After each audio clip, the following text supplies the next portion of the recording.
Assalamualaikum dan salam sejahtera. Johor Darul Tazim dijangka bakal berdepan cabaran sukar apabila menentang Kuching City FC yang terkenal dengan serangan balas pantas mereka musim ini.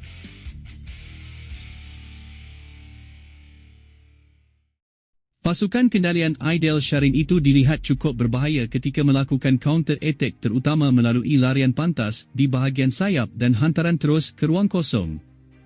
Malah, beberapa pasukan besar Liga Super sebelum ini turut menghadapi masalah untuk menyekat corak permainan pantas Kuching City. JDT sememangnya memiliki kualiti pemain yang lebih tinggi dan pengalaman luas, namun mereka tidak boleh leka walau sesaat. Jika hilang bola di kawasan tengah, Kuching City mampu menghukum dengan serangan balas yang sangat cepat. Bekas penjaga gol Johor Darul Tazim, JDT, Farizal Marlias mengingatkan pasukan gergasi selatan tanah air itu agar berwaspada dengan cabaran Kuching City FC di pentas final Piala Malaysia.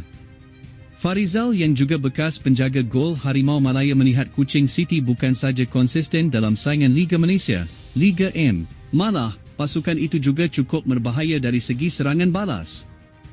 Farizal turut memilih Ronald Nahwanja dan Ramadan Saifullah Usman sebagai figura yang harus diawasi JDT dalam perlawanan tersebut. Di atas kertas, JDT pasukan pilihan. Tetapi mereka tidak boleh ambil mudah dengan Kuching City di mana mereka cukup konsisten dalam liga domestik kita.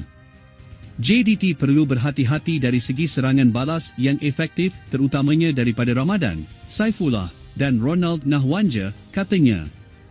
Meskipun begitu, Farizal tetap melihat JDT sebagai pasukan pilihan. Ini disebabkan status Harimau Selatan sebagai juara bertahan dan juara Liga Super musim ini.